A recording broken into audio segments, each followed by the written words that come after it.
Welcome to Scoli Sleep Stories. Before we begin, take a moment to get comfortable, let the day soften around you, and settle in for a calm documentary made for curious minds.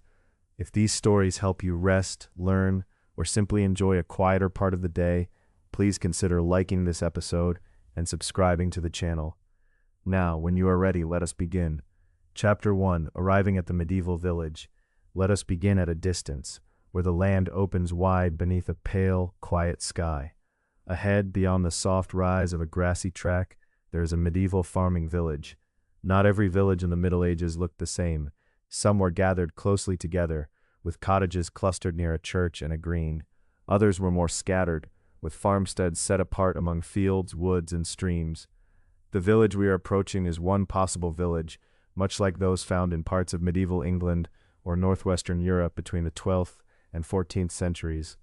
Most people in medieval Europe lived in the countryside. Their days were shaped by soil, weather, animal care, daylight, and the turning of the seasons.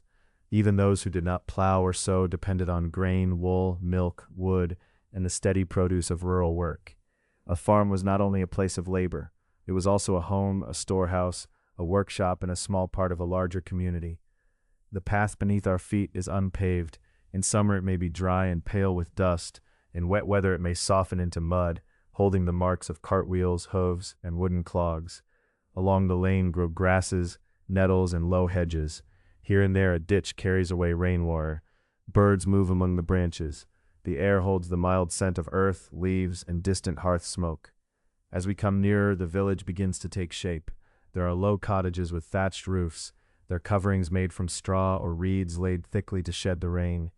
Thin threads of smoke rise through openings in the roofs or drift from doorways, for many modest homes have open hearths rather than chimneys. The smoke lifts slowly, blurring into the evening air. Around the cottages are small yards, useful spaces where tools are set down, firewood is stacked, and animals pass in and out. A few chickens scratch near a doorway, their feet stirring loose straw and dust. Geese stand on the green, murmuring softly to one another.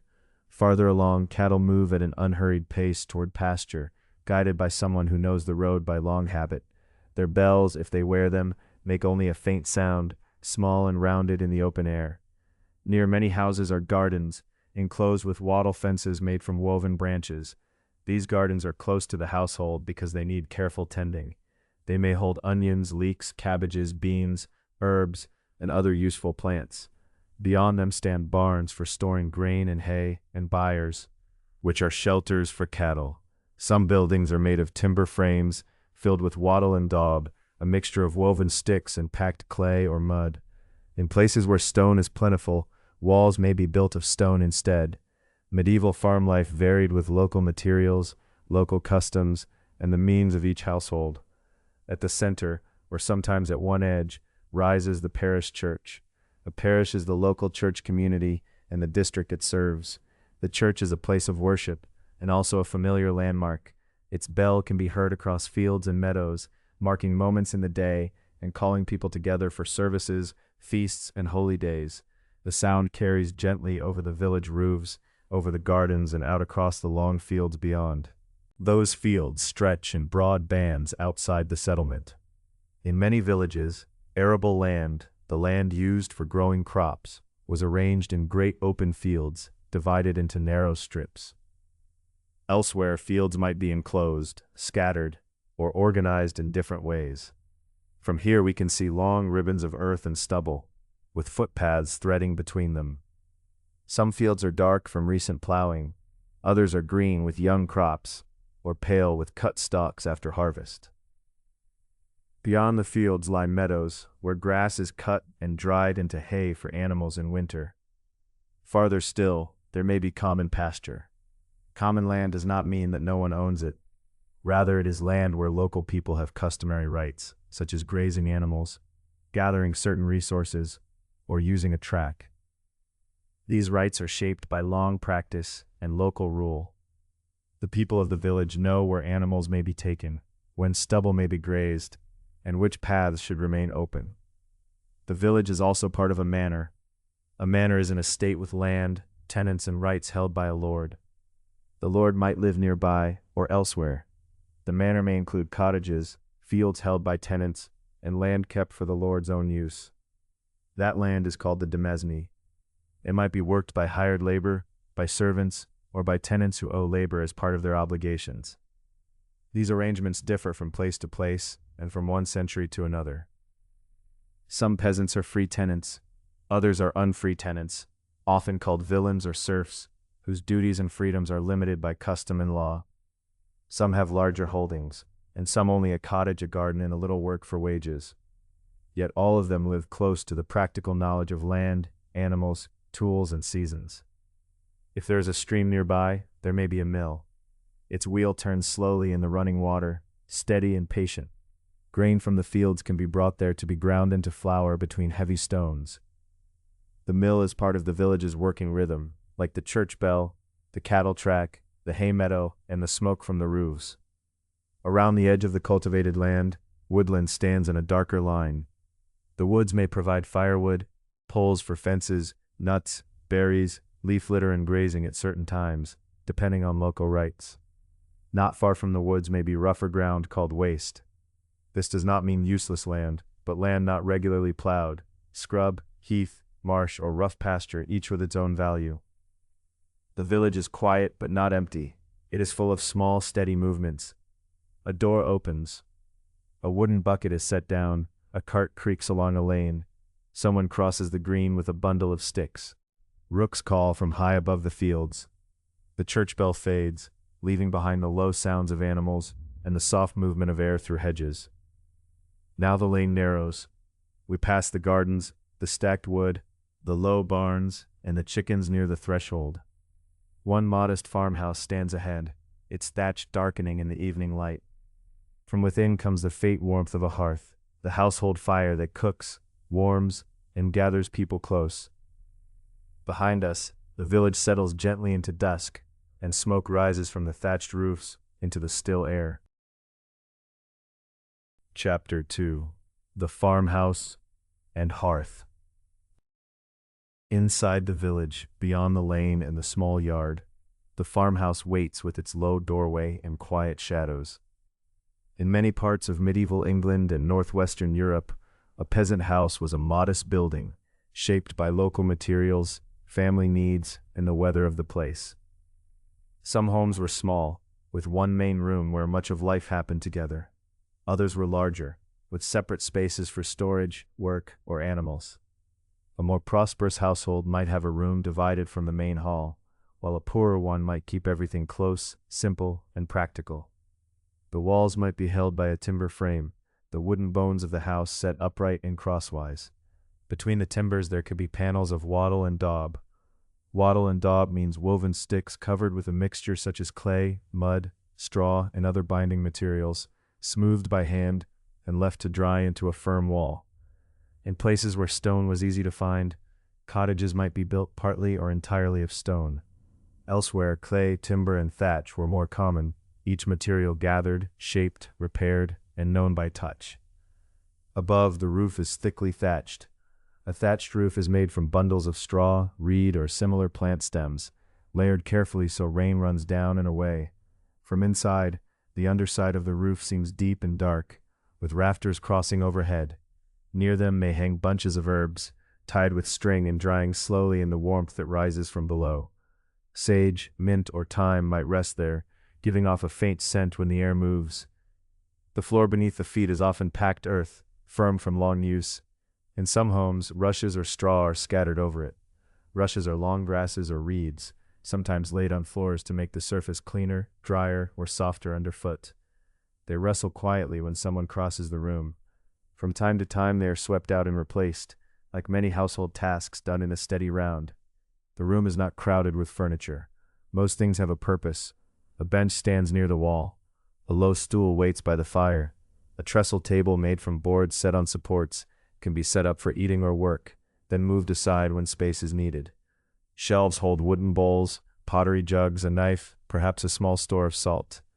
Hooks or pegs keep tools, cloaks, baskets, and leather straps within reach. A storage chest is one of the most important pieces in the house. It may hold folded linen, wool clothing, a better cloak, bits of cloth saved for mending, household goods, small tools, or whatever the family values and protects. Clothing took work to make, and cloth was precious. A tunic or blanket might be patched and used for many years.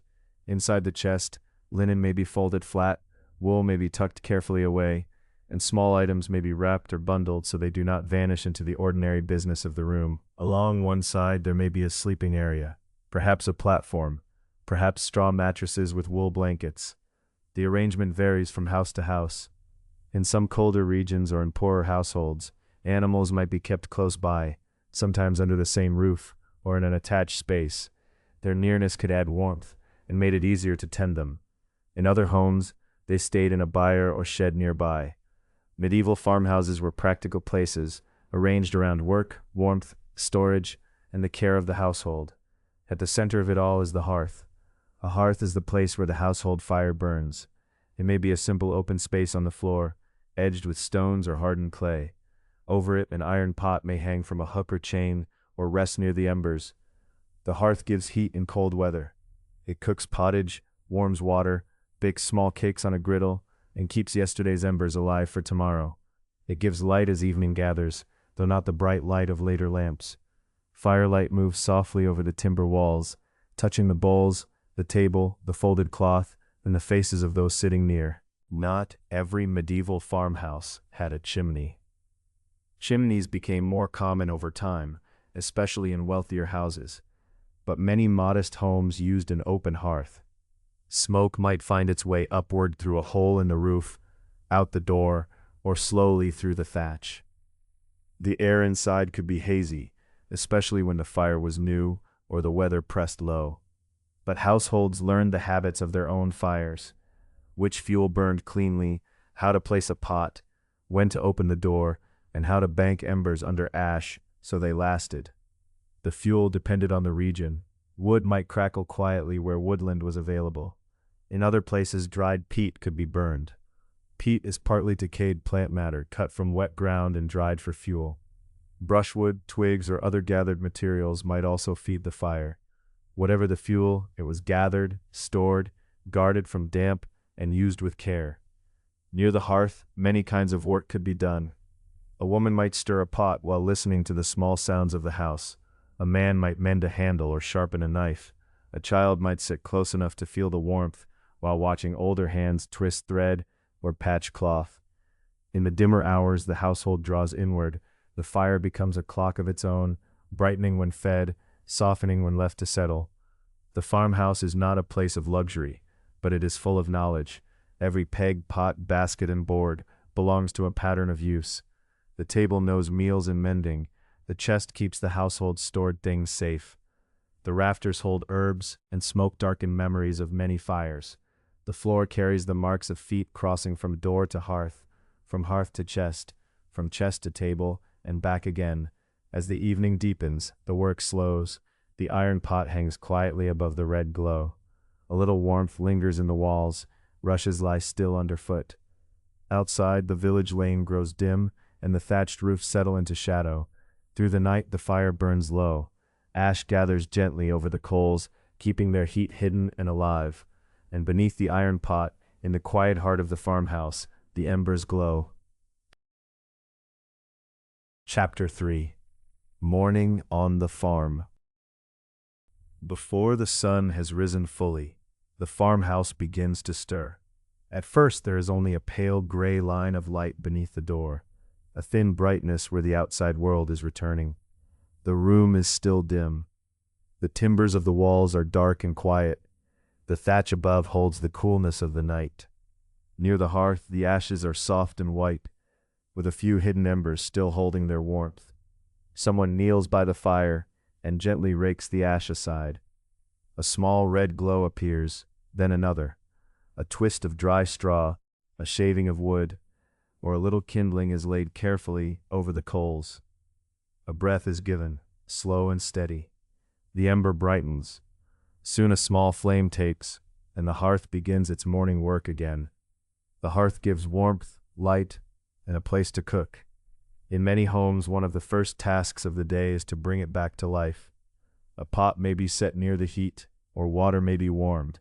A little smoke rises upward into the shadowed roof. Finding its way through openings, thatch, or doorway, depending on the house. Outside, the first rooster calls. The sound is clear in the cool air, answered after a moment by another bird farther down the lane. Then come smaller sounds, one by one. A hen shifts on her perch. A wooden door creaks open. Somewhere in the byre, cattle move their weight from one hoof to another. A byre is a shelter for cattle, often close to the farmhouse or attached to other farm buildings. From within it comes the soft sound of breathing, the rustle of straw, and the dull knock of horn or shoulder against wood. Morning work on a medieval farm often begins early, especially in busy seasons. In spring there may be plowing or sowing to do. In summer hay must be cut and turned while the weather holds. In autumn, harvest days may begin before the light is strong. But even in quieter seasons, the animals must be tended. They need food, water, and care every morning. The door opens wider, and cold air enters the room. In winter or early spring, breath may show pale in the doorway. A cloak or hood is pulled close. Leather shoes meet the packed earth floor. A wooden pail is lifted from its place. Water is one of the first needs of the day. In some villages, water comes from a well. In others, from a spring, a stream, a pond, or a shared village source. The walk may be short or long. It is repeated so often that the path becomes familiar to every foot in the household. The handle of the pail is smooth from use. The rope at the well edge may creak softly as the bucket descends. Then there is the hollow sound of wood touching water, the splash, and the heavier pull as the bucket rises again. Water carrying is steady, necessary labor. Often women and children did much of it, though work varied from household to household. Age, season, health, wealth, and local custom all shaped who did what. Medieval farm work was shared in many ways. Women and children all contributed, and the pattern of tasks could change from one day to the next. A child may carry a smaller vessel, walking carefully so the water does not spill. Someone older may balance a heavier pail, pausing when needed. The cold water touches fingers. A few drops darken the earth along the path. Ducks or geese may murmur near a pond. The morning air smells of damp soil, smoke, and straw. Back at the house, the animals are waiting. The poultry are let out. A latch is lifted, and hens step down into the yard, clucking softly as they begin to scratch at the ground.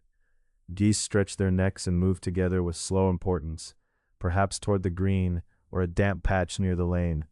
If the household keeps cows, sheep, or goats, some may be milked in the morning. Not every family has the same animals, and some households own only a few, or care for animals that belong to others. But where milk animals are kept, milking is part of the daily rhythm. A cow stands in the byre, warm against the cool dawn. The pail is set beneath her. Hands move with practiced gentleness. Milk sounds softly against wood or pottery. Nearby, another animal shifts in straw. The work is familiar, done with care, because milk can become cheese, butter in some regions, or part of the household food for the day. Other animals are fed. Hay is forked down or carried in armfuls. Pigs may be given scraps or grain according to what the household can spare. Chickens scatter around the yard. If oxen are to work, they must be readied patiently. Oxen are strong animals often used for pulling plows and carts. Their pace is steady, and their care is part of the farmer's skill. The yard slowly fills with movement. A yard, in this sense, is the working space around the home. It is not only an open place, but a place of tasks. Tools may lean against a wall. A cart may stand under a shed. Straw may be stacked near a barn door. There may be a chopping block, a trough, a pile of brushwood, a woven hurdle, or baskets waiting to be carried. The yard is where the household steps from indoor warmth into the work of the day. Near the hearth, simple food is prepared or set out. There may be bread from an earlier baking, perhaps made from rye, barley, oats, wheat, or a mixed grain depending on place and means. There may be porridge, or a pot of pottage warmed over the fire. Pottage is a thick soup or stew, often made with grains, peas, beans, vegetables, herbs, or whatever is useful and available. It can be plain or richer, thin or thick, changing with the season. Breakfast was not always a formal meal in the modern way. Some households ate a little before work, others began their chores first and ate later. A piece of bread might be taken in hand, a bowl might be shared near the fire. Ale, water, milk, or another simple drink might be used according to custom and supply. The point is not a fixed hour, but the steady fitting of food into labor, daylight, and need. As the morning grows brighter, more sounds join the village. A church bell may carry faintly over the roofs, marking time in a way everyone recognizes. A neighbor's door opens. A cartwheel complains softly as it begins to turn. Somewhere a dog barks once, then settles. Rooks or crows pass over the fields, dark against the pale sky. Smoke rises from several thatched roofs, each house beginning its own version of the same morning. Inside and outside, tasks overlap. One person may mend a strap before the animals are let out. Another may gather tools, a hoe, a rake, a basket, perhaps a sickle if the season calls for it. Someone checks a gate or hurdle. Someone else sweeps the threshold or shakes out cloth. Children may be sent to watch geese, fetch kindling, carry a small bundle, or help in the garden. Older children learn by watching closely, repeating the motions that adults have done for years. There is effort in all this, but it is the work of habit. The same latch, the same pail, the same path to water, the same animals recognizing the same voices, the same hearth brightening at the center of the house. By now the first gray light has become morning. It rests on the damp ground of the yard and touches the sides of barrels, baskets, and tools. It gleams faintly on the water in a pail. It finds the backs of hens, the steam of animal breath, and the worn wood of the byre door. The household gathers what is needed for the hours ahead. Soon feet will follow the path away from the house. The view will widen beyond the yard, past the gardens and sheds, toward the open fields. There long strips of earth lie beneath the sky, waiting for the day's work. For now, the farmyard is brightening quietly, and morning light spreads across the yard. Chapter 4: Fields, Strips, and the Open Field System. Beyond the cottages and gardens, past the yard gates and the soft edges of the village lanes, the fields begin to open out.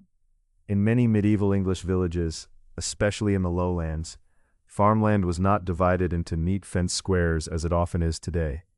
Instead, the arable land, the land used for growing crops, stretched in wide, open fields beneath a broad sky. These fields could seem, at first glance, like one great sweep of earth and grass. But if you walked slowly along the paths, you would begin to see their pattern.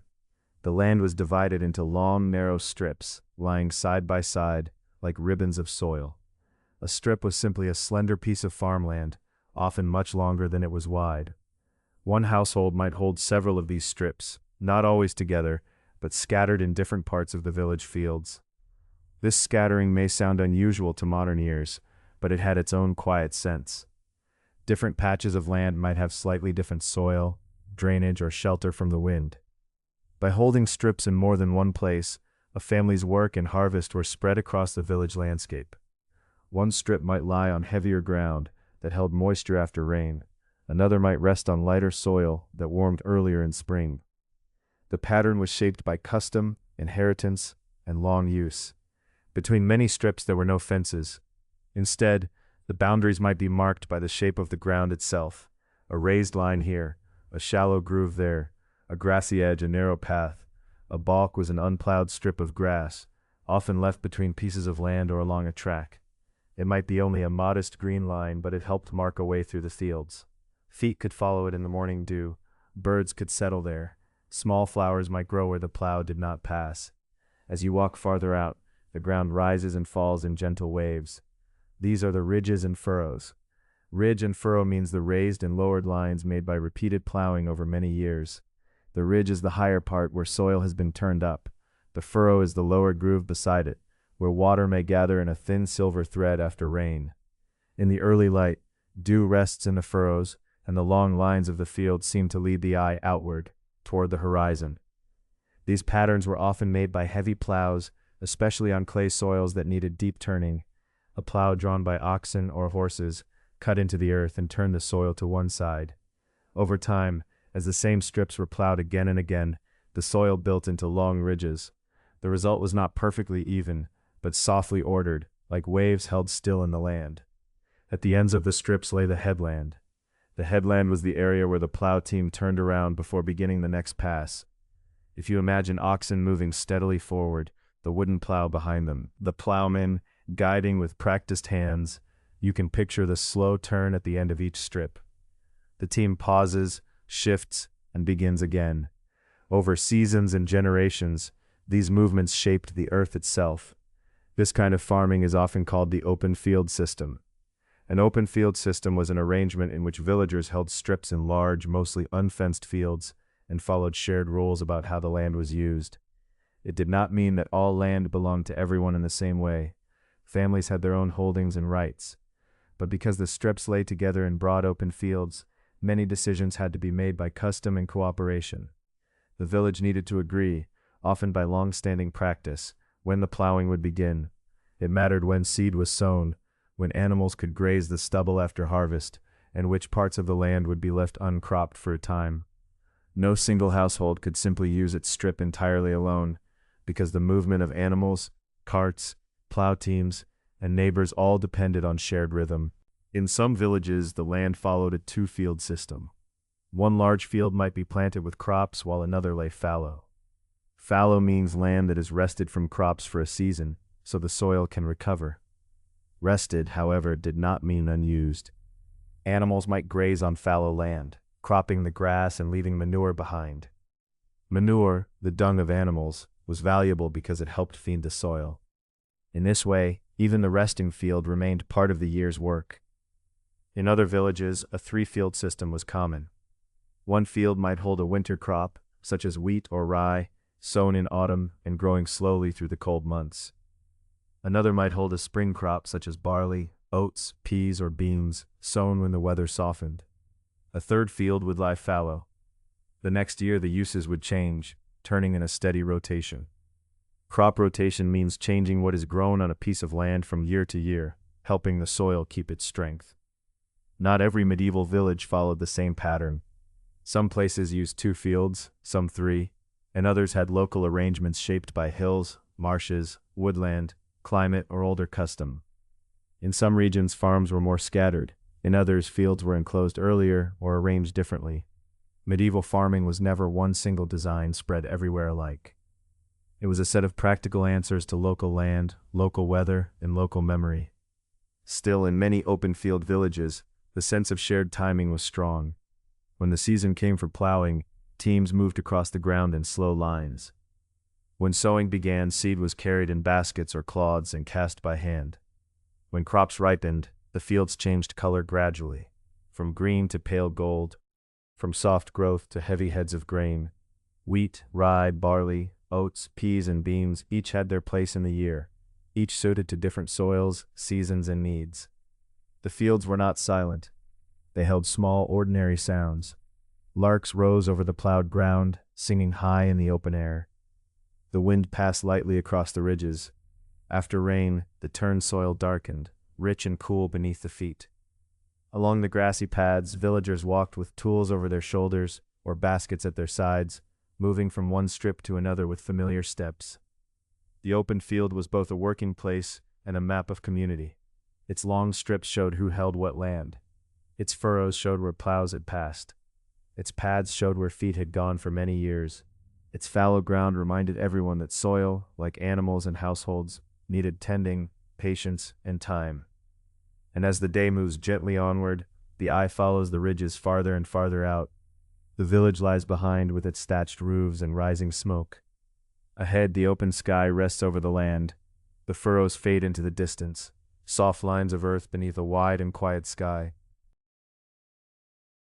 Chapter 5: Tools and Daily Work. In the life of a medieval farm, tools were familiar companions. They stood by the wall of a barn, leaned beneath the shelter of thatch, hung from pegs, or rested beside the doorway, where they could be taken up again at first light. Many were simple in shape, but each carried the memory of long use. The smoothness of a handle polished by hands, the dark mark where iron met wood, the careful binding of cord or leather where a repair had been made. Most farm tools were made chiefly of wood, with iron added where strength or sharpness was needed. Iron was valuable, so a blade, nail, ring, or fitting was not thrown away lightly. A broken handle might be replaced, a loose joint might be tightened, a dull edge might be sharpened with a whetstone, a small stone drawn slowly along the metal until the blade was ready again. In this way, tools became part of the rhythm of the household, used, mended, stored, and used once more. The plow was among the most important of these tools. A plow is a farming implement pulled through the soil to cut it open, and often to turn it over, preparing the ground for seed. In lighter soils, some regions used an ard, a simpler kind of plow that scratched or opened the earth rather than turning it deeply. It was useful where the soil did not need heavy cutting. In places with heavier clay, especially in parts of northwestern Europe, farmers might use a larger, heavier wheeled plow. This kind of plow could turn thick soil more effectively, though it required strong animals and careful handling. Oxen were widely used for this heavy work. They were strong, steady draft animals, meaning animals used for pulling. They could move patiently across the field, step by step, drawing the plow along the furrow. Oxen were often cheaper to feed than horses, which made them valuable to many farming households and village teams. Horses were used as well, and in some regions they became more common for plowing and carting, especially as harnesses improved and horseshoes helped protect their feet. Still, not every household owned a full team. Animals, plows, and other equipment might be shared, borrowed, rented, or used as part of local obligations. The yoke was part of this world of animal labor. A yoke is a wooden frame that joins animals together so they can pull evenly. It might rest across the necks of oxen, linking their strength as they move through a field or along a lane. Beside the yoke were leather straps, wooden pins, and pieces of harness, all needing attention. Leather could dry or crack, buckles could loosen. A careful household checked these things often, because the work of the day depended on small parts holding firm. Other tools belonged to the work of tending the soil by hand. Hoes were used for breaking crusted earth, clearing weeds, and working around plants. Spades helped with digging, edging, and moving soil where a plow could not easily go. Their wooden shafts might be worn smooth near the grip. Their iron edges might be repaired by a blacksmith, the village craftsperson who worked metal for nails, blades, horseshoes, fittings, and many useful repairs. The blacksmith's work supported the quiet labor of the fields, though most tools spent far more time in soil and straw than beside the forge. When grasses and grain stood tall, cutting tools came into use. A sickle was a short curved blade held in one hand, often used for cutting grain by hand. With it, a worker could gather a small handful of stalks and cut them close, laying them down to be bound into sheaves. A scythe was different, a longer-handled tool with a curved blade, swung in a broad, sweeping motion. It was often used for mowing hay, and in some places and periods it was also used for grain. The choice depended on crop, custom, landscape, and the tools available. After harvest came another kind of work. Grain had to be separated from its stalks before it could be ground into flour. For this, farmers used a flail. A flail is a hand tool made of two wooden pieces joined by a flexible link. One part was held like a handle, while the other struck the grain laid on a hard threshing floor.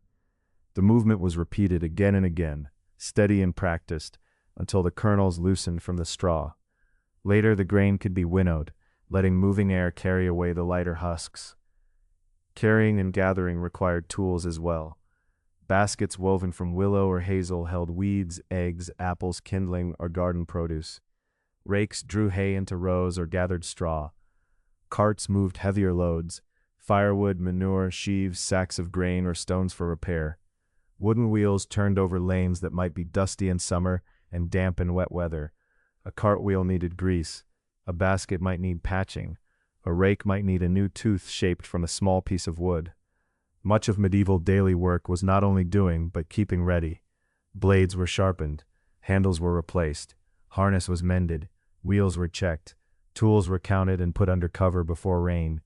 Because not every family owned every implement, neighbors might depend on one another, sharing a cart, joining animals into a plow team, or borrowing a tool for a task that came only at certain times of year. By evening, the tools returned to their places. The sickle lay quiet. The rake leaned in shadow.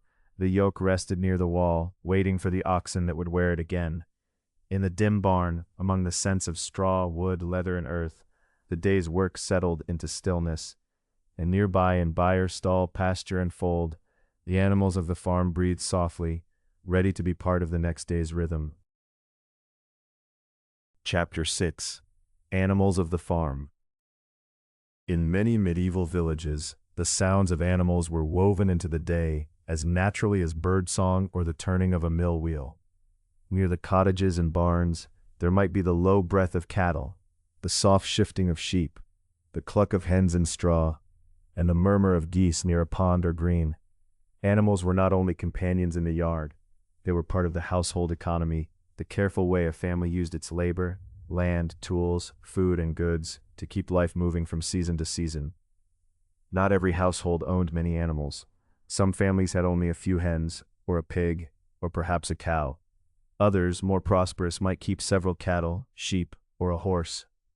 Animals could also be shared, rented, or tended for someone else. In a village, ownership and care were often practical matters, shaped by custom, land, wealth, and need. Yet in one way or another, animals stood close to the center of farm life. The largest and slowest workers were often the oxen. An ox is a trained cattle animal used for pulling, and a draft animal is any animal that pulls heavy loads, such as a plow or cart.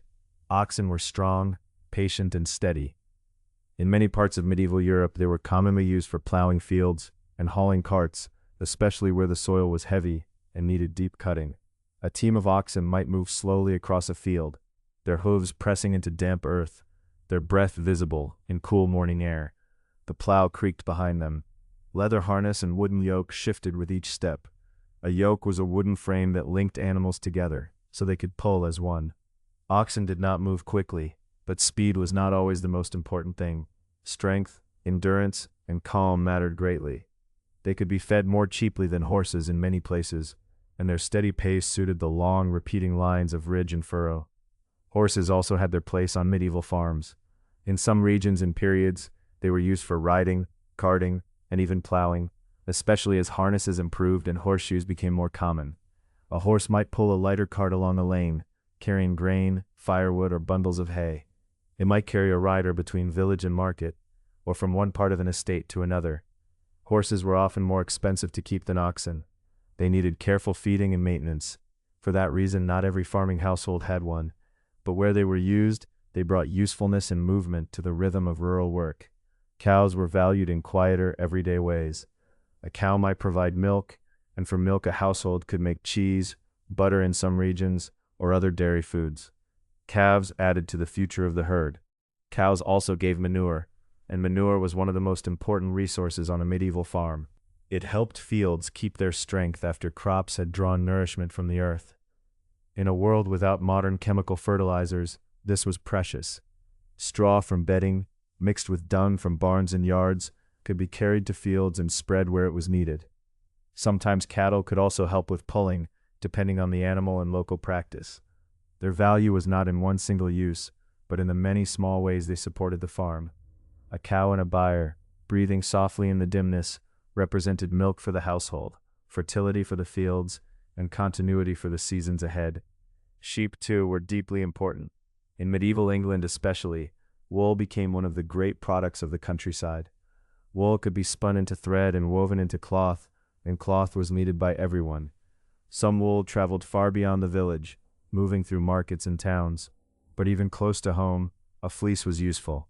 It could become warm clothing, blankets, or goods to trade. Sheep might also provide milk in some regions, and like other animals, they supplied manure. At night, or in certain seasons, sheep could be gathered into a fold. A fold is an enclosure for sheep, often made with hurdles or fencing. Clustered there, they shifted gently against one another, their wool catching bits of straw and dried grass. The fold could be moved, and where sheep rested, their droppings helped feed the soil beneath them. In this way, even their stillness had a purpose. Pigs were kept for different reasons. They were useful because they could turn scraps, roots, and forage into valuable food for the household. In some places, where custom allowed, pigs were taken into woodland to feed on mast. Mast means nuts from trees, especially acorns and beech nuts. The rite or practice of feeding pigs this way was called pannage in parts of medieval England. It depended on local rules because woodland belonged within a pattern of rights and obligations. Still, the image is a quiet one, pigs nosing through fallen leaves beneath oak and beech, while the air smells of damp bark and autumn earth. Closer to the house, poultry added their own small movements to the farmyard. Chickens scratched in straw, turning over bits of chaff and dust with quick feet. They gave eggs, and their feathers and meat were useful as well. Geese were often seen on village greens, near ponds or on stubble after harvest. Stubble is what remains of grain stalks after cutting. Geese could graze there, murmuring in low voices as they moved together. Their feathers were valued, and their presence near water brought another soft sound to the village day. The ripple of a pond, the brushing of grass, the occasional call carried across the yard. Even bees had a place in medieval rural life. A place where bees are kept is called an apiary. It might be a small corner near an orchard or garden, where straw skeps or wooden hives stood in mild shelter. Bees moved among blossoms, visiting apple flowers, herbs, and meadow plants. Honey was one of the main sweeteners available before sugar became common for ordinary households. It was not always everyday food for poorer families, but it was valuable and welcome. Beeswax was also important. It could be made into candles, especially for churches and wealthier homes. While modest households often used rushlights or tallow candles, beeswax burned with a cleaner, steadier flame and was prized for sacred and special uses. All these animals connected the home, the yard, the fields, the meadow, and the woodland. Oxen helped open the soil. Cows and sheep gave milk, wool, and manure. Horses carried loads and people where they were available. Pigs made use of scraps and woodland food. Hens and geese brought eggs, feathers, and steady farmyard motion.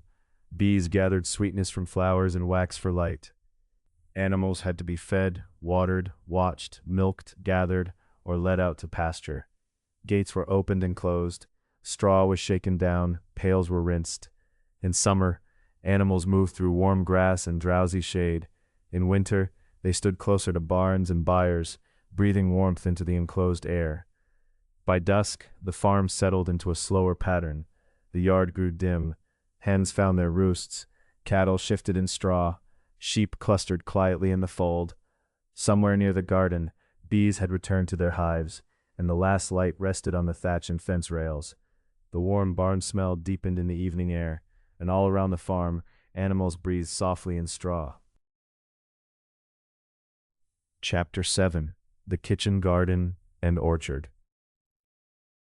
Close to the farmhouse, often just beyond the doorway, or along the sunny side of a wall, there might be a small, enclosed garden. This was the kitchen garden, a patch of ground kept near the home for everyday food plants, herbs, and useful leaves. It was not as wide or open as the great fields beyond the village, where grain grew in long strips beneath the sky.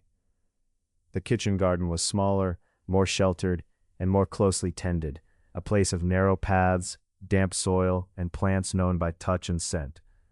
In many medieval villages, such a garden was important to the household. Field crops gave grain, peas, and beans in larger amounts, but the garden gave flavor, freshness, and small comforts. It might hold cabbages with thick leaves, leeks standing in pale green rows, onions with papery skins, and garlic tucked into the earth. There could be peas climbing simple supports, beans drying later in the year, and leafy greens gathered a little at a time for the pot. Some gardens included root vegetables, though these varied by region and period, and medieval varieties did not always look or taste exactly like the ones familiar today. A person walking through the garden after rain would find leaves beaded with water. The soil would be dark and soft beneath the foot. A wooden bucket might stand near the path, its staves damp from use, ready to carry water from a well, spring, or stream. Watering was steady work, especially in dry weather. So was weeding, for unwanted plants came up quickly in the rich earth. Young shoots needed watching. Tender seedlings might be covered, fenced, or simply checked often, because hens, geese, pigs, and goats were always interested in green things. For this reason, gardens were usually enclosed. A fence might be made of wattle, which means woven branches, often hazel or willow, bent and twisted between upright stakes. A wattle fence could be repaired with local wood and patient hands. In the afternoon sun, it warmed gently, holding the scent of bark and dust. Its purpose was simple and practical, to keep animals out and growing plants in. A closed gate, a tied latch, or a hurdle set in place could protect weeks of careful tending. Along the edges of the garden grew herbs. Some were used in cooking, some for scent, some for household customs, and some in remedies understood in the ways of the time.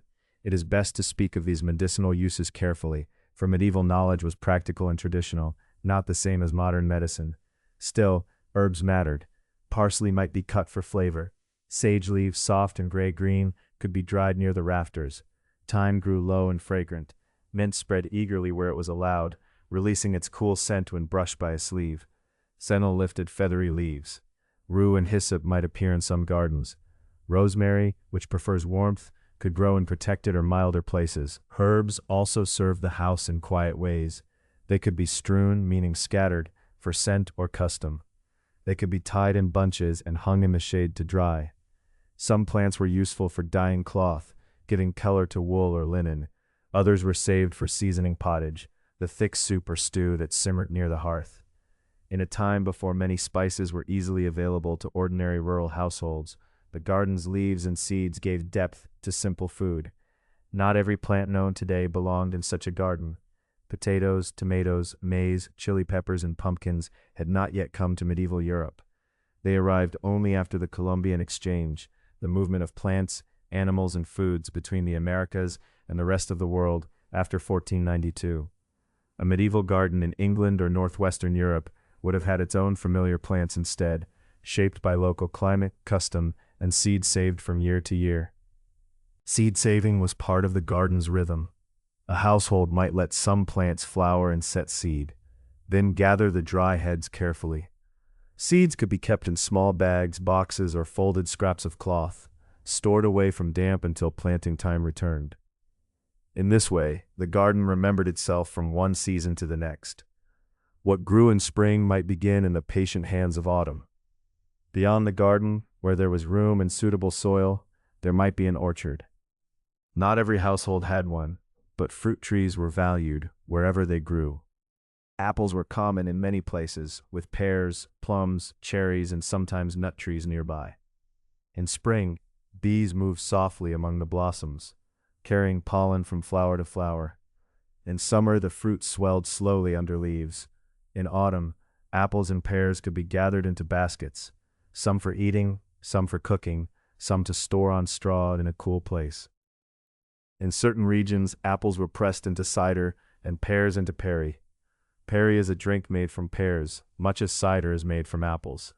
These drinks depended on local habit, fruit varieties, and the tools available. Even where fruit was not pressed, it could be dried, cooked, or kept for a time, bringing sweetness into colder months. The garden and orchard asked for many kinds of work, but much of it was quiet work. Digging loosened the soil, planting set seeds into shallow lines, weeding cleared space around useful roots. Water poured from a wooden bucket darkened the ground in small circles. Herbs were gathered in the morning when their leaves were fresh. Onions were lifted and laid to dry, their skins rustling softly. Peas were shelled into bowls. Apples were turned gently in storage so bruised ones could be used first. As the day leaned toward evening, the household might carry garden foods back toward the kitchen, onions for the pot, leeks for flavor, peas or beans for thickening, herbs tied with string, and perhaps a few apples from the store. These smaller harvests joined the larger gifts of the fields. Grain would go to the mill and return as flour. Flour would become dough. Dough would become bread. For now, the garden grows still in the warm shade. The wattle fence holds the last light. Bees drift among the late flowers. Near the wall, bunches of mint, sage, and thyme hang upside down, drying slowly in the quiet air. Chapter 8. Food, Bread, and the Village Mill. In many medieval villages, the story of a meal began long before the pot was set over the fire. It began in the fields, with seed pressed into damp soil, with green shoots rising under a pale spring sky, and with grain ripening slowly through the warmer months. By the time kernels of rye, barley, oats, wheat, or mixed grain reached the household, they carried the memory of many hands and many days. Bread was a central food in much of medieval Europe. It was not always the soft white bread that later centuries would prize. For many rural households, bread might be dark, coarse, and filling, made from the grain that grew best nearby and could be afforded. Rye made a sturdy loaf. Barley and oats might be used where they were common. Wheat was valued, but it was not equally available to everyone. In some places, people made bread from maslin, a mixture often of wheat and rye grown together in the same field.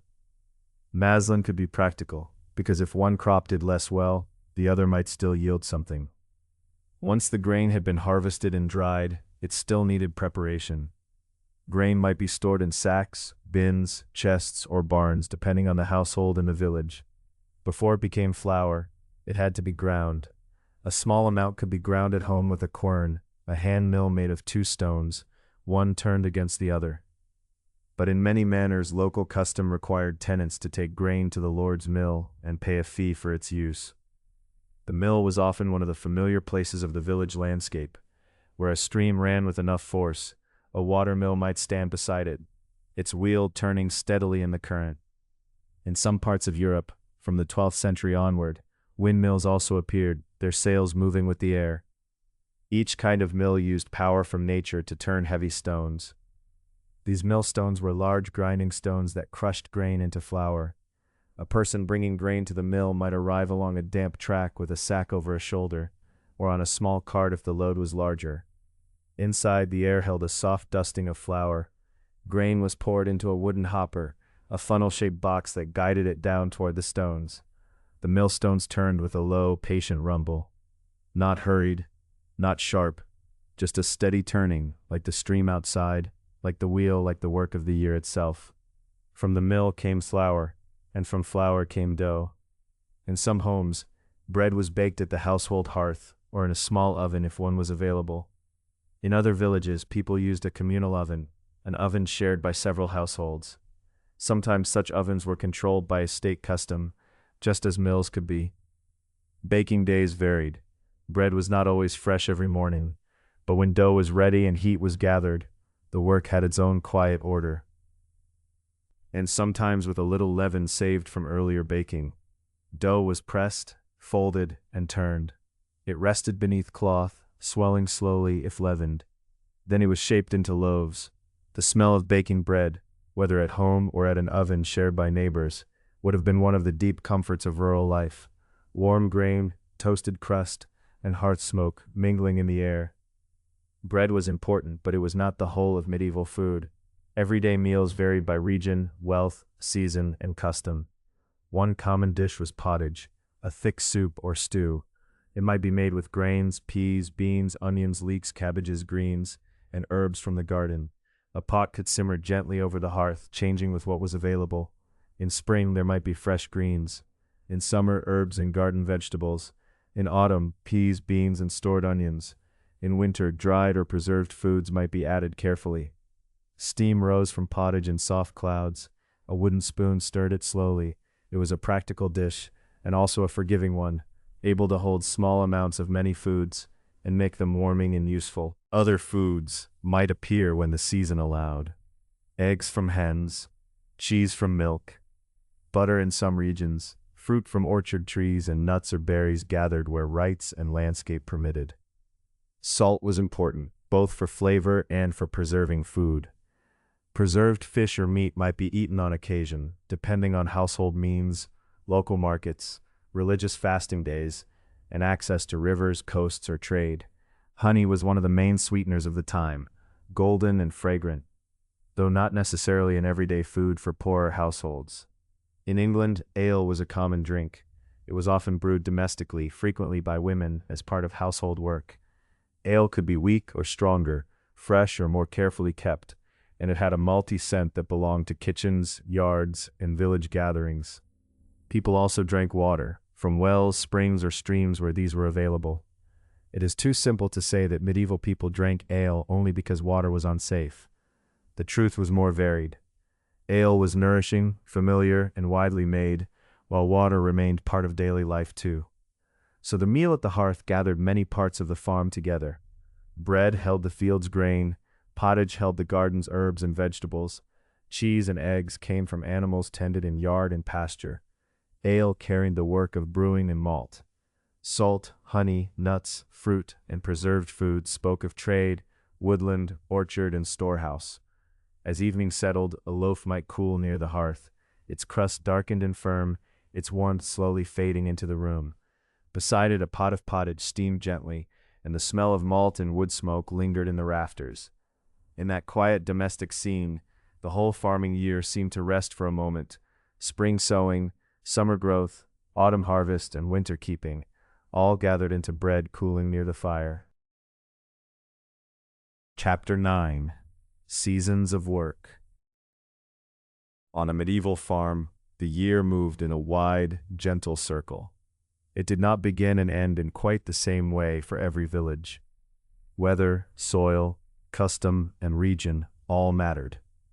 A lowland English village might keep one rhythm, while an upland farm, a coastal settlement, or a village farther south might keep another. Yet in many rural places, life followed the turning of the seasons with steady attention. The fields, animals, gardens, barns, and household all asked for different kinds of care as the months passed. In spring, the land softened, rain darkened the soil, and the first green shoots appeared along the ridges of the fields. The air might still be cool in the morning, with mist lying low in the meadows, but the light grew longer day by day. This was a season of beginning again. Plow teams went out where the ground was ready. Oxen, and sometimes horses, drew the plow through damp earth.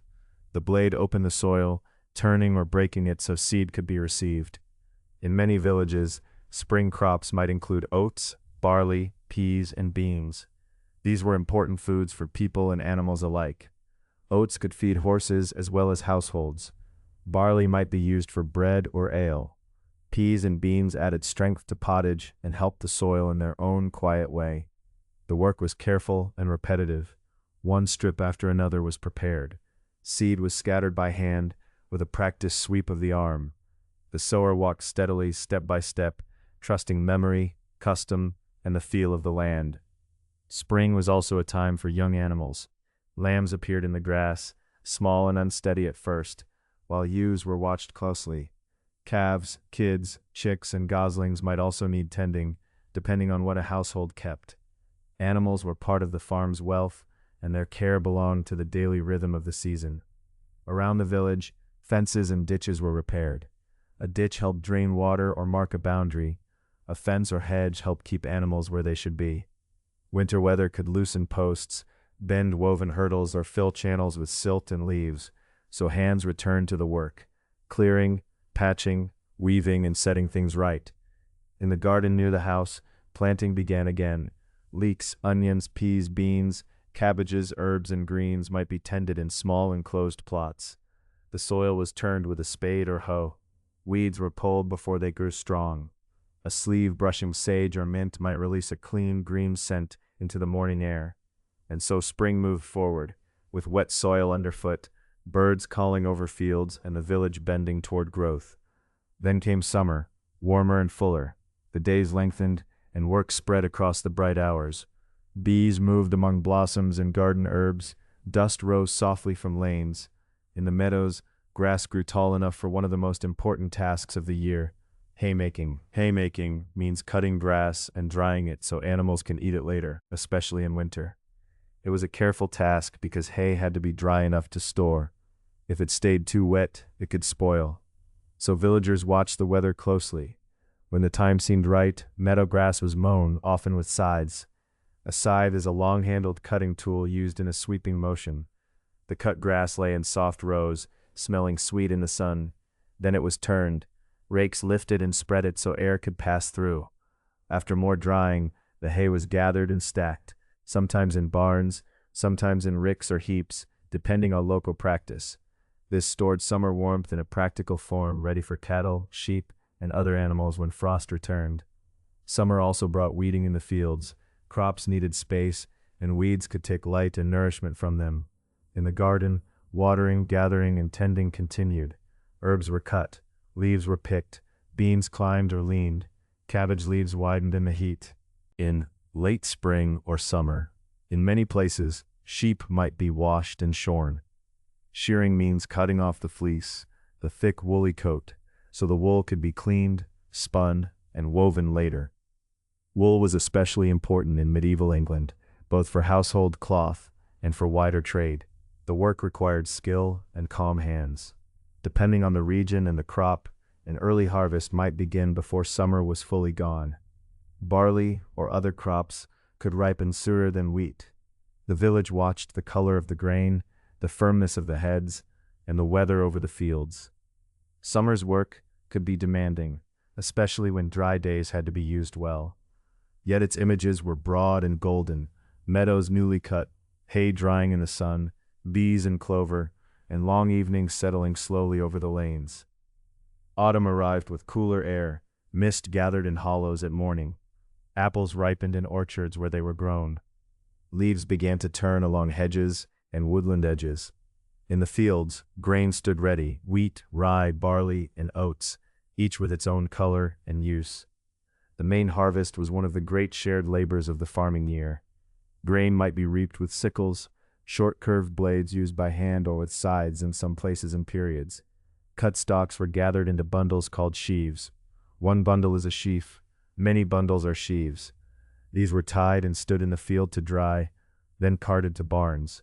A barn at harvest time held the scent of straw, dust, and ripe grain. Shafts of pale light might fall through cracks in the boards or thatch. Sheaves were stacked carefully because grain was food, seed, rent, and security for the months ahead.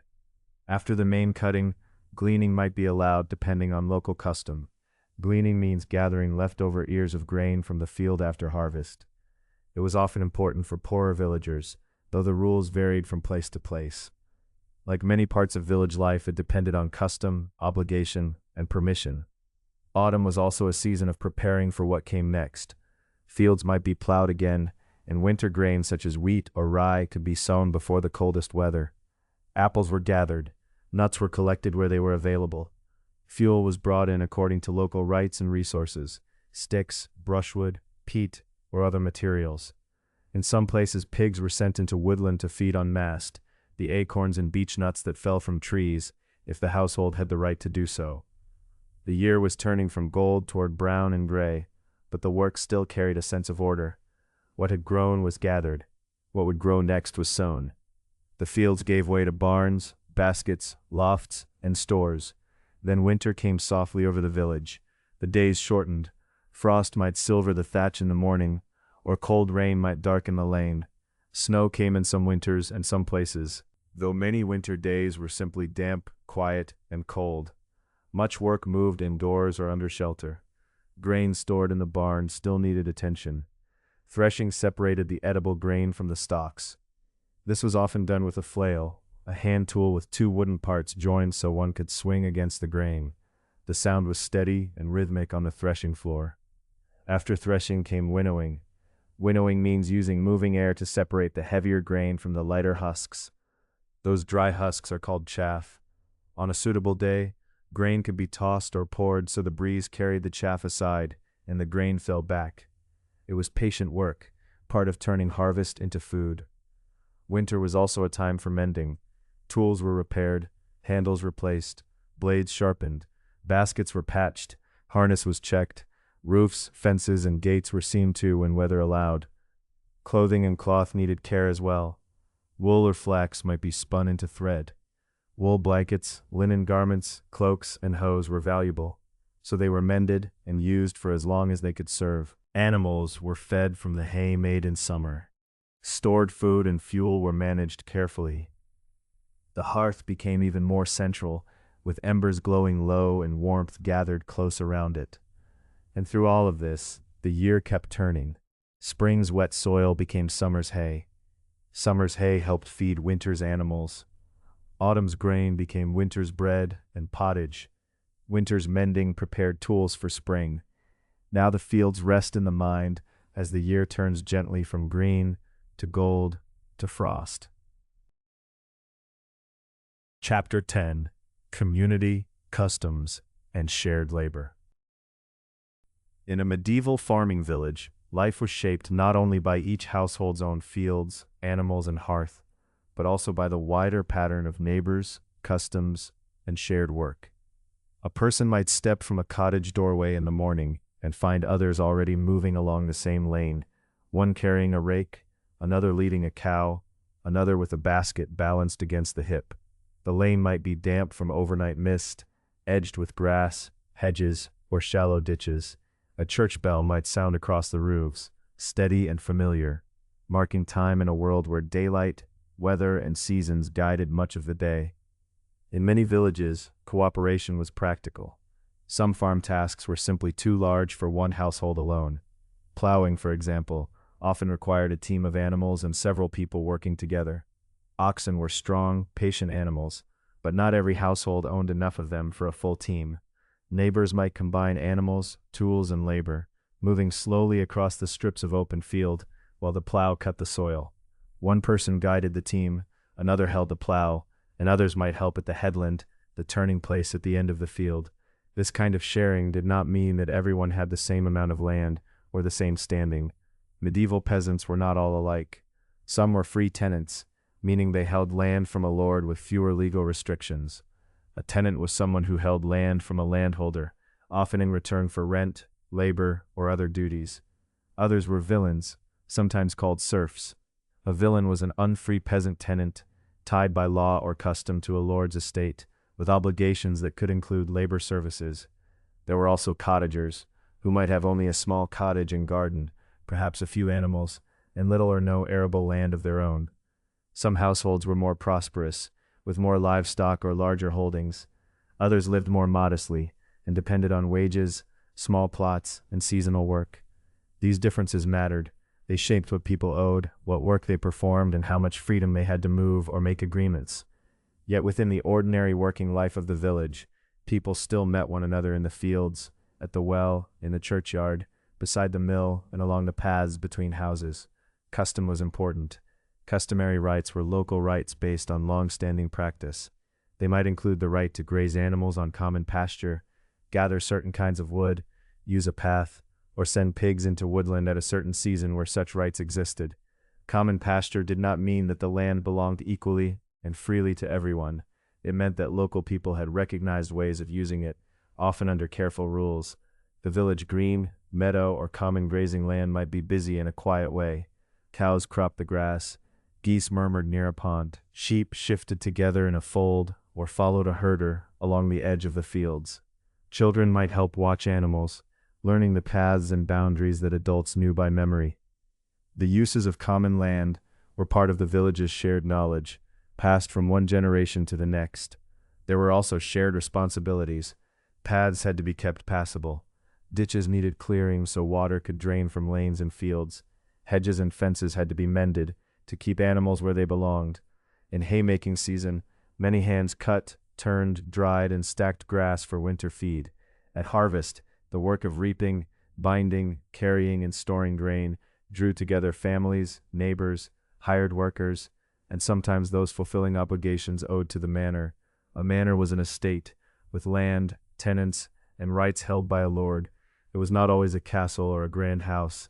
In many places it was a local system of fields, rents, customs, and duties. Some peasants owed dues, which were payments or services owed under local custom. Dues might be paid in money, produce, labor, or a mixture of these, depending on time and place. When questions arose about land, animals, boundaries, or obligations, they might be handled in a manor court or village meeting. A manor court was a local court that dealt with estate customs, land transfers, minor disputes, and duties. It could be a practical place where the rules of the community were remembered and recorded. Village life included hierarchy, disagreement, and pressure, as well as cooperation. But it was orderly in its own way, guided by habit, memory, and the need to keep daily life moving.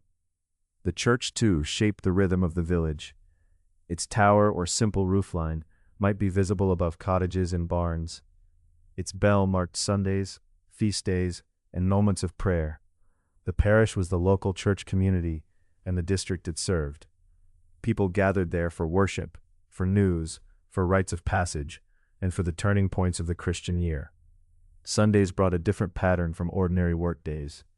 Saints' days, fasting days, seasonal observances, and feast days gave shape to the calendar. A feast day could offer a pause from usual labor, a time for worship, shared food, or rest from some tasks, though animals still needed care and fires still needed tending. Fasting days changed what people ate, especially in households that followed church rules closely. The year was marked not only by plowing and harvest, but also by bells, processions, holy days, and familiar prayers. Near the churchyard, voices might be low and unhurried after a service. Neighbors exchanged news about fields, weather, animals, and kin. A tool might be borrowed. A day for repairing a fence might be agreed upon. Someone might speak of the mill, where grain would be ground, or the oven, where bread would be baked. Mills and ovens were often governed by local custom or manorial rights, and their use connected households to the wider estate as well as to one another. At the edge of a field, workers might rest for a little while, sitting on a grassy balk between strips. Shared tools could lie in a row: rakes, forks, sickles, baskets, and wooden yokes. The talk might be simple and practical: the weather, the ripeness of grain, the state of a ditch, the need to gather hay before rain. Overhead, birds moved across the wide sky, and beyond the field the village roofs stood close together, with smoke rising softly from thatch. So much of village life depended on remembering what had been done before, which path could be used, when animals could graze the stubble after harvest, who owed work on which days, which meadow was cut first, which ditch needed clearing. These customs were not written down for everyone to read, but many people knew them through practice, through repetition, and through the quiet instruction of older voices. As the day drew toward evening, the shared labor gradually loosened. Animals were guided back from common grazing. Tools were lifted from the grass and carried home. The lane filled again with familiar footsteps, quieter now than in the morning. A lantern might glow in one cottage window, then another. The church bell sounded once more, its note moving over the fields, over the hedges, over the open strips of earth. And as the bell faded into the wide evening air, the village settled back into its smaller households. The day's common work was ending. Along the lane, one farmhouse waited in the dusk, with animals to be checked, tools to be put away, and supper beginning by the fire. The last sound of the bell drifted over the quiet fields and slowly disappeared. Chapter 11. Evening after the day's work. By the time dusk gathers over the medieval farm, the day's larger labors have begun to fold themselves away. The fields are no longer bright. The long ridges and furrows lie in soft shadow, and the paths between them are dim with evening damp. Smoke rises from the village roofs in thin blue lines. A bell may sound from the church, carrying gently over the lanes, marking the hour in a world where time is often known by light, weather, work, and custom. In the farmyard there is still a little to do. A cow shifts in the straw of the byre, the cattle shelter, breathing slowly in the cooling air. If the household keeps a milking cow, someone brings a wooden pail and sits close, working with practiced hands. The milk is valuable, for drinking, for cheese, for butter where butter is common, and for the many small uses of a household that wastes very little. Nearby, hens are gathered in from the yard. They have spent the day scratching near the straw, pecking at scattered grain, and moving in and out of shadows. Now they are secured for the night. Geese may murmur by a pond or green. A child, old enough to be trusted with small duties, helps close a gate or carry a bundle of sticks toward the house. The latch falls into place with a soft wooden sound. Tools are brought under cover: a hoe, a rake, a basket, perhaps a sickle from a season of harvest work, are set where rain will not spoil them. Iron is valuable, and wood takes time to shape, so tools are cared for carefully. A loose handle may be noticed and set aside for mending. A strap of harness may be checked. A cartwheel may wait for greasing. In a medieval household, repair is part of daily life, as ordinary as sweeping the floor or tending the fire. Water is carried once more, from a well, a spring, or a stream, depending on the village. The bucket is heavy when full. The rope may leave a dark mark on the hand. Water is needed for supper, washing, animals, and the morning to come. Such tasks are repeated again and again, so often that they become part of the rhythm of the body. Inside the farmhouse, the hearth glows. The hearth is the place of the household fire. It gives warmth, cooks food, and offers light when daylight fades. In many modest homes, the fire burns on an open hearth, and smoke finds its way upward, through the roof, a smoke hole, the door, or the thatch. Chimneys exist in some places and become more common over time, but they are not found in every peasant house. An iron pot may hang above the embers. Supper is often simple and filling: pottage, a thick soup or stew, made from grains, peas, beans, vegetables, or herbs, bread from rye, barley, oats, maslin or wheat, where available, perhaps cheese, eggs, onions, leeks, or greens from the garden. Steam rises in the dim firelight. The smell is warm and plain, with wood smoke, grain, and herbs mingling in the rafters.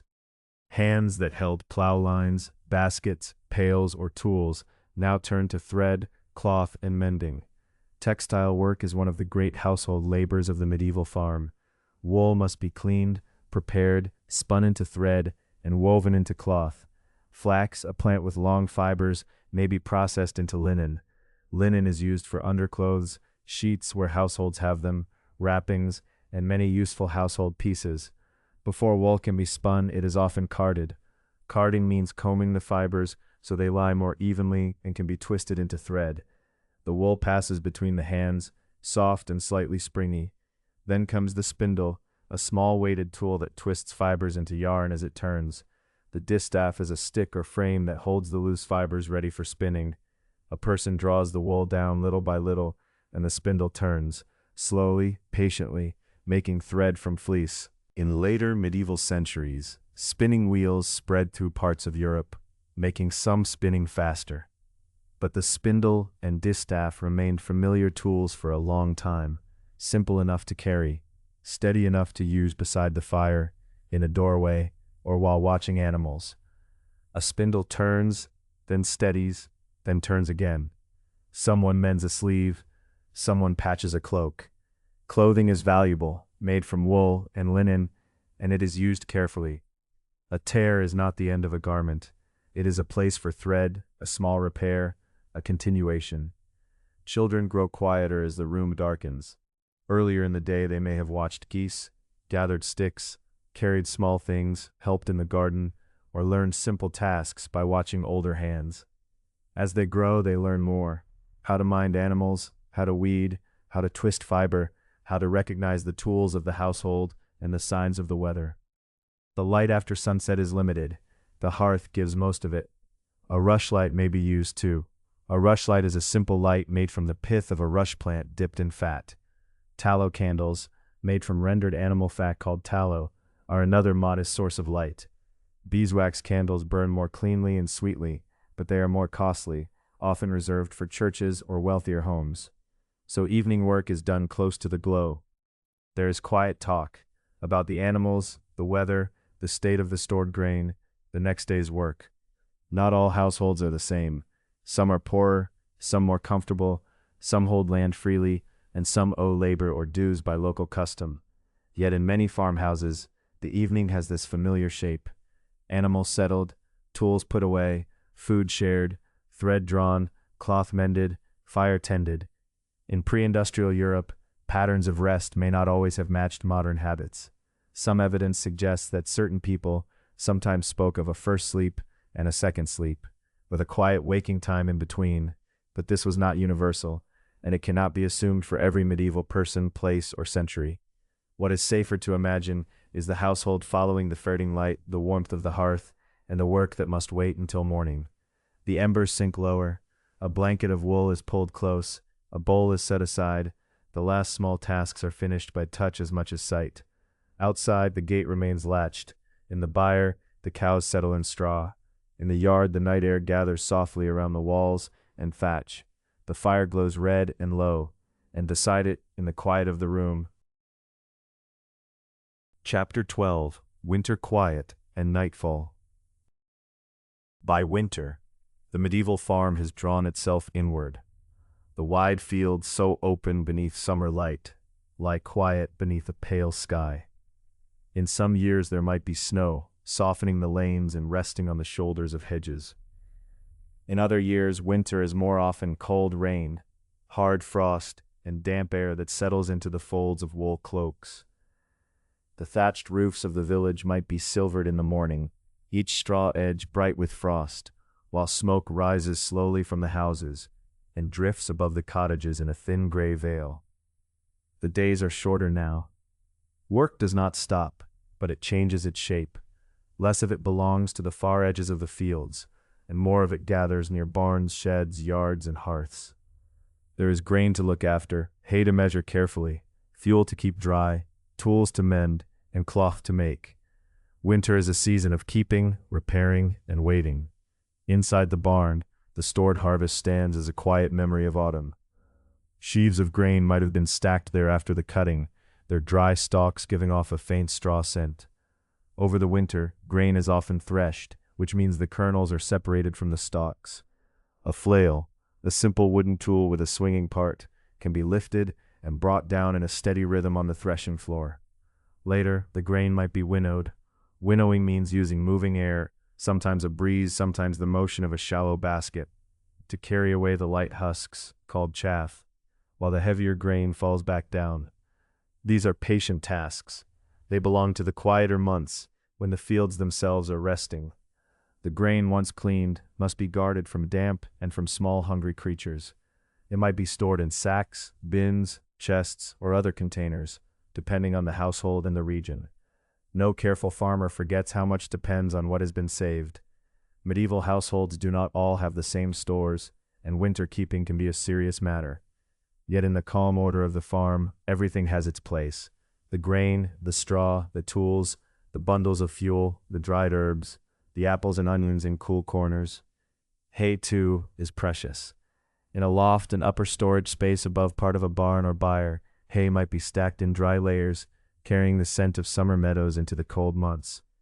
Each forkful matters, for cattle, sheep, horses, and oxen need food when pasture is poor. In some places, animals are kept close to the household, or even in attached spaces, especially where warmth and shelter are important.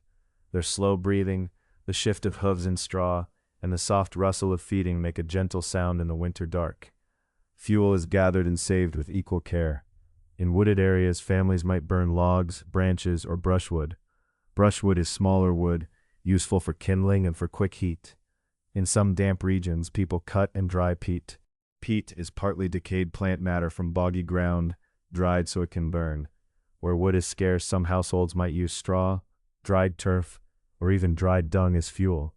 What is used depends on the land, local custom, and what people are allowed to gather. The farmhouse is not warmed like a modern house evenly from room to room. Warmth gathers close to the hearth. The hearth is the place where the household fire burns, and in winter it is the center of life more than ever. Near it, hands warm, pots simmer, damp cloth dries, and shadows move gently along the walls. At night the fire might be covered with ash, so it will last slowly until morning. These are baked embers, hot coals tucked under ash, keeping their heat quietly, like a hidden red heart beneath gray dust. Near the hearth, winter work continues in small, steady ways. A wooden handle might be smoothed and fitted back onto a tool. A basket might be patched with fresh willow. Leather harness could be checked, mended, and softened. Blades are sharpened for future work, though the next busy season still seems far away. Textile work also fills many winter hours. Wool can be carded, which means combed into loose, orderly fibers. It can be spun into thread with a spindle, then woven or saved for weaving.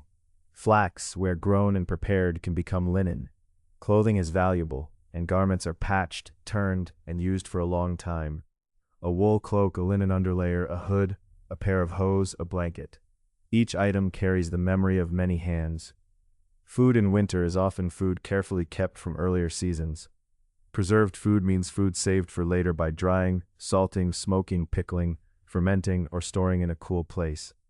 Apples might rest on straw. Onions and garlic might hang in bunches. Peas and beans can be dried. Grain becomes bread or pottage. Salted or dried foods, where available, help carry households through the coldest weeks. Nothing is careless. Nothing is wasted if it can be used. The church calendar also shapes the winter.